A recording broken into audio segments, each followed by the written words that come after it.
ओ, औ और अंग के स्वर वाले शब्द।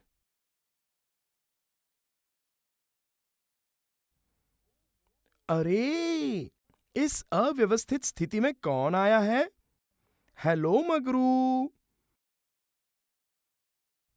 हेलो मिंकू। अरे, ये सब क्या है? बहुत ही गड़बड़ है दोस्त। इन सभी चीजों को इन तीनों डूडल्स में डालना है, लेकिन उन्हें ओ, औ और अंग के स्वरों के अनुसार ही रखना है। क्या कहा तुमने?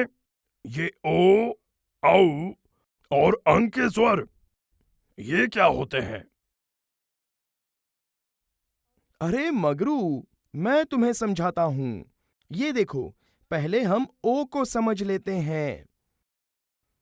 ओ से ओखली, ओ से ओढ़नी। अब आओ उन शब्दों को देखें जिनमें ये ओ का स्वर छिपा हुआ है। सोना, झोला, कोरा, धोबी और होली। यदि झ के सामने एक खड़ी रेखा लगा दी जाए और उसके सिर पर एक विकर्ण रेखा रखी जाए, तो वो बन जाता है झो। इसका अर्थ एक खड़ी रेखा और उसके ऊपर एक विकर्ण रेखा, तो ओ की मात्रा बन जाती है। अब इन अक्षरों को हम देखते हैं। पो, फो, दो, हो, रो, शो, मो, ठो और डो। मैं समझ गया मिंकू।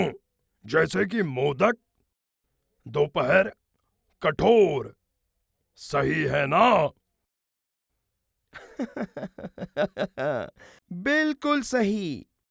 अब हम औ के स्वर वाले शब्दों को देखते हैं। औ से औषधि, औ से औरत। अब उन शब्दों को सुनो जिनमें औ का स्वर पाया जाता है, ठीक है? दौलत, नौका, फौज, मौज, शौकीन। यदि द के सामने एक खड़ी रेखा लगा दी जाए और उसके सिर पर दो विकर्ण रेखाएं रखी जाएं, तो वो दौ बन जाता है। इसका अर्थ एक खड़ी रेखा और उसके ऊपर दो विकर्ण रेखाओं से औ की मात्रा बन जाती है। अब इन अक्षरों को देखो। पौ, फौ, दौ, हौ, रौ, शौ, मौ, ठौ, डौ।